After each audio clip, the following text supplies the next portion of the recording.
Аяқтың варикозды ауруы. Жиі әйел адамдар, жүкті әйелдер зардап шегеді. Аяқтардың варикозды ауруы деп, бұл бетке тер асты веналарының серпімділігі мен тонусының азаю нәтижесінде тамыр қабырғасының кеңіп, буылтықтардың пайда болып, және вена клапандарының жұмысы бұзылуынан дамитын үдемелі ауру.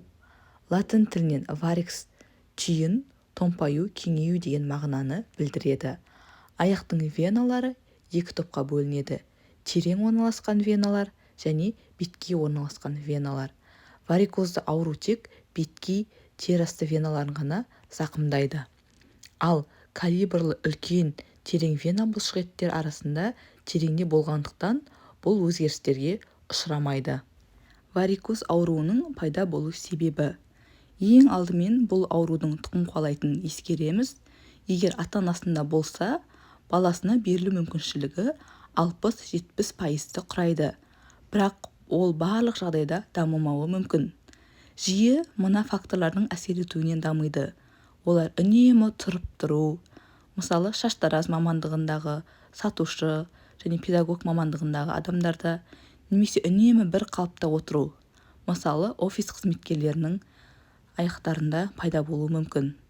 Одан кейін аяқта жиі айқастырып отырған кезде, биік өкшелі, биіктігі 5-6 см артық аяқ киімдер киген кезде және тар аяқ киім киген кезде де дамиды. Сонымен қатар артық салмақ пен семіздік те әсер етеді. Және гормональды препараттар қабылдау. Кейде гинекологияда комбинирленген оральды контрацептивтер қолданылады. Ол дегеніміз жүктілікке қарсы қолданылатын таблеткалар. Мысалы, оның құрамында гормондар, эстрогендер, гистогендер кездеседі. Егер сіздің тұқымыңызда бұл варикоз ауруы болмаса да, осы айтылған факторлардың әсерінен бұл варикоз ауруы сізде жүре пайда болуы мүмкін. Мысалы, спортсмендерде аяқтарға ауыр статикалық күш түсуі себепті варикоз ауруы дамиды. Немесе варикоздың жүктілік кезіндегі пайда болуын жатқызамыз. Бірақ көп жағдайда ауру дамуында генетиканың алатын үлесі зор. Бірінші, жүктілік. Көпшілік 80% әйел адамдарда варикоз жүкті болған сәттен бастау алады. Неге? Оның бірнеше себебі бар. Бірінші, организмдегі гормональды өзгерістер. Жүктілікті жүргізетін гормон пролактинге вена қабырғасы өте сезімтал келеді. Гормон веналардың тонусын төмендетеді және олардың кеңуіне әкеледі. Тонусы төмендегеніміз жаңағы вена тамырларының жиырылу қабілеті азаяды. Яғни вена қан тамырының қабырғасы қатты болып тұрады. Екінші, айналымдағы қан көлемінің ұлғаюы венозды жүйедегі қысымды арттырады. Мысалы, ұлғайып келе жатқан жатыр, төменгі қақпа және мықын веналарының компрессиясына, яғни қысылуына әкеліп, ол өз кезегінде төмендегі аяқ веналарында қысымның артуына және ондағы қан айналымының бұзылысына әкеледі. Қозғалыссыз өмір салты. Кей жүкті әйелдер өте аз қозғалыс жасайды. Бұл аяқтардағы венозды тоқырауға әкеледі. Одан кейін жүктілік саны артқан сайын пайда болған варикозды ауру үдей түседі. Міне, аяқтардың варикозды ауруына әкелетін негізгі себептер осылар. Енді белгілеріне тоқтайтын болсақ, аяқтардың варикозды ауруының бастапқы кезеңдерінде белгілері көп білінбейді. Тіпті ол көп уақыт ішінде еш белгісіз дамиды.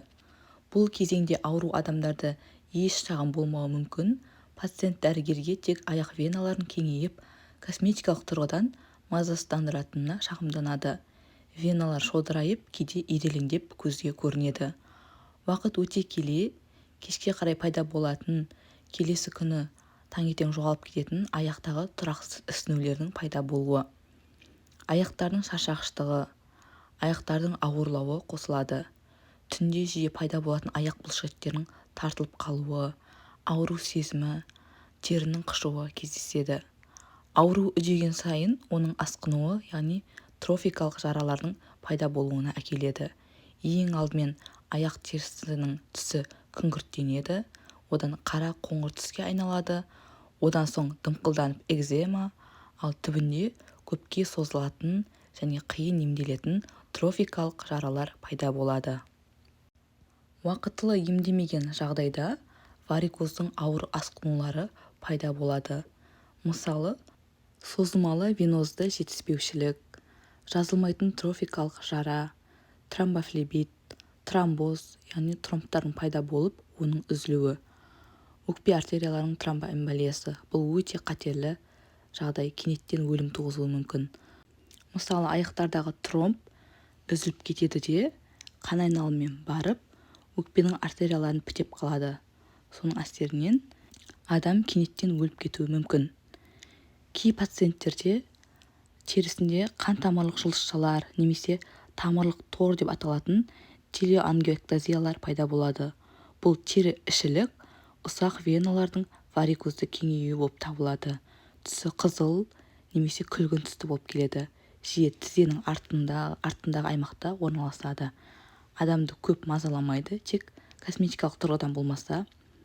Бірақ пайда болған телеангиоэктазиялар болашақ аяқ варикозының бастамасы болып келеді. Егер сізде аталған симптомдар болса, онда дереу хирургқа, қан тамыр мамандарына, флеболог, сосудолог мамандарына қаралғаныңыз абзал. Себебі вена қабырғасында пайда болған өзгерістер қайтымсыз, өзінен өзі жазылмайды. Сол себепті варикозды ауру үйде өзіміз біліп жағатын мазьдармен, таблеткалармен емделмейді.